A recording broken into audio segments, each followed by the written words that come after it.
LA's food scene is in trouble. Every week, yet another beloved and iconic restaurant seems to be shutting down. Rents are skyrocketing, businesses closing left and right. Is the golden age of Los Angeles really over? I'm Parker here in LA, and honestly, all of these changes are really alarming. So today, let's break down why so many places are closing their doors, and if there's still hope for LA's food scene.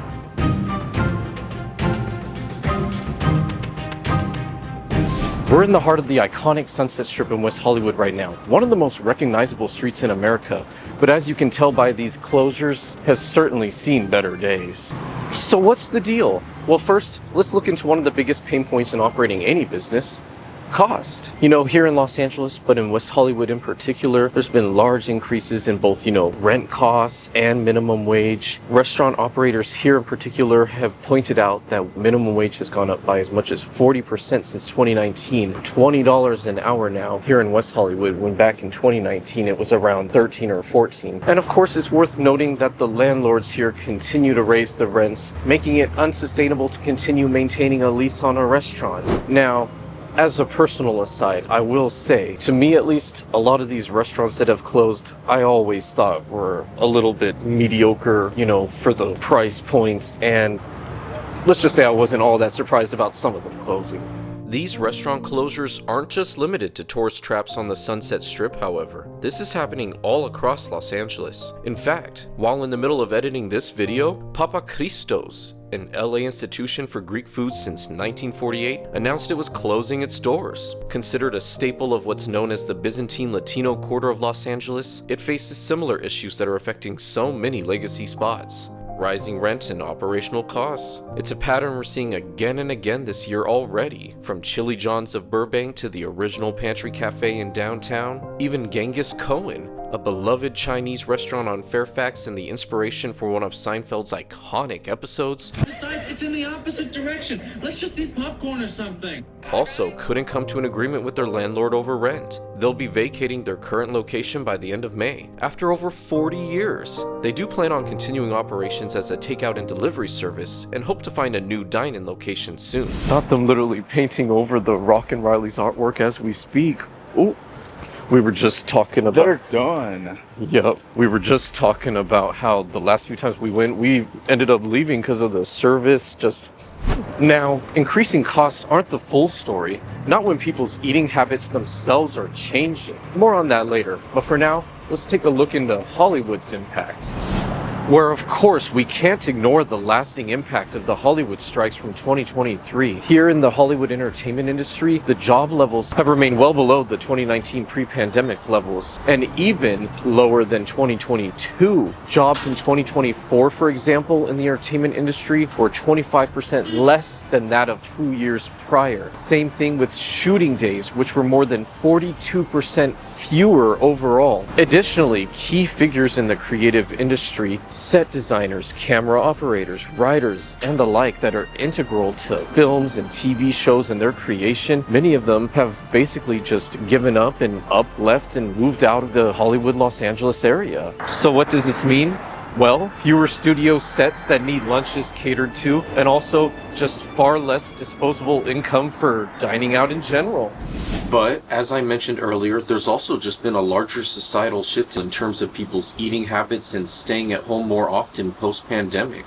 I mean, I'm sure it's something that you've noticed yourself or have even personally been impacted by. It's a phenomenon not confined solely to Los Angeles, and I know for me personally, I definitely, rather than going to the ever-shrinking number of good happy hour options, often find myself just having a drink at home, or instead of going out, deciding to just stay in and eat in here because it's cheaper. And oftentimes when people do order food, it's, for takeout through a drive-through, delivery through Uber Eats or DoorDash, so they can still have it at home. So, for places that have historically relied largely upon foot traffic for their customer base, this definitely has impacted them heavily. For example, one of the recent closures on the Sunset Strip, Le Petit Four, a French bistro restaurant, very touristy. Their owner said that pre-pandemic, they were making about $4 million annually, but post-pandemic, they've been able to average at best around $3.5 million, meaning that they have been unable to make any sort of profit at all from the revenue.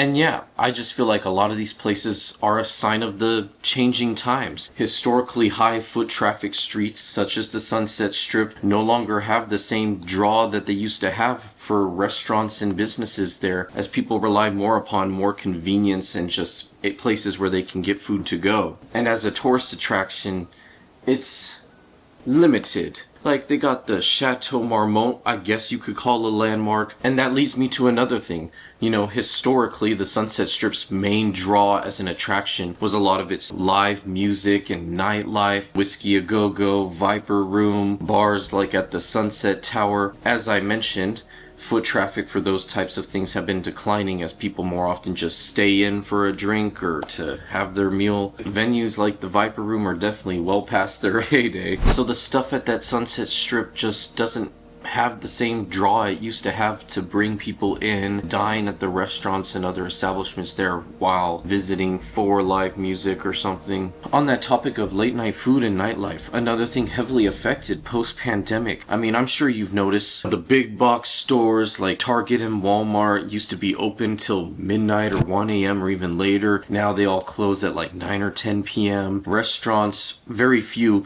especially here in LA. I mean, in big cities in general, there's been a change, but especially here, most places are done by 9 or 10 p.m. when things used to regularly be open past midnight, even during the week, but especially on Fridays and Saturdays. So even if you did want to go out late night, the option just isn't there anymore for the most part. This home seems like it's being considered a loss.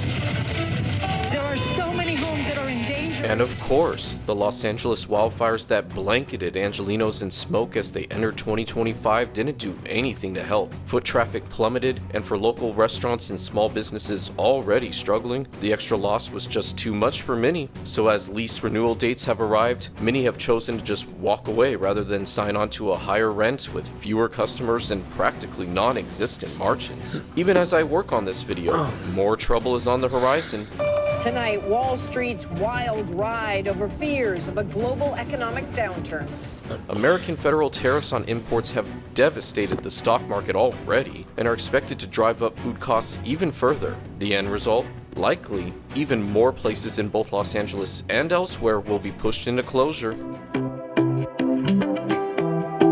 As with anything, however, the bad news doesn't always tell the whole story, and while there are the legacy streets like the Sunset Strip that are indeed struggling a bit here in Los Angeles, other streets are emerging and becoming bigger hotspots than ever before, with new restaurants and businesses opening regularly. Like Virgil Avenue here in Virgil Village, kind of this little hidden area of LA right in between Silver Lake and East Hollywood kind of. It's got like some taquerias and also a lot of new cafes that have been popping up, like the Courage Bagels and Good Friends Coffee. And then, you know, a little less low-key than Virgil Avenue, but over at Melrose Avenue, similarly, always new spots cropping up. Over there, they often get really long lines for the latest, you know, popular trend on TikTok and the like. Right now, they've got Marathon Burger, and there's a new Voodoo Donuts that just opened like yesterday as of filming this, and has a beautiful pink storefront. We stopped by. I really loved the Homer Donut. But anyways, all that to say that I feel these streets are some of the examples of just the resilience, diversity, and vibrance that is LA's food scene, with people from all walks of life creating different cafes and different setups all over this cosmopolitan city. And you know, even on the Sunset Strip in West Hollywood, as the mayor of West Hollywood noted, there's more businesses opening than ones that are closing right now over there. As she said, while it's sad to see one of your favorite restaurants go, this actually isn't a low point in terms of new openings for restaurants and businesses, even over there. Change in LA is inevitable. Some doors close while other doors open. But does this really spell all doom and gloom for Los Angeles? Or is it just another chapter in this vibrant city's ever-evolving story? I think it's just another transition period into yet another great phase of LA's history. But what do you think? Share your thoughts down below, and be sure to like and subscribe if you haven't already so you don't miss out on more in LA and beyond in the future. But with that, I'll see you later. Love y'all. Wait, one more. And then resilient, diverse, and vibrant. And I don't know if I should say all that. I look good. Oh yeah.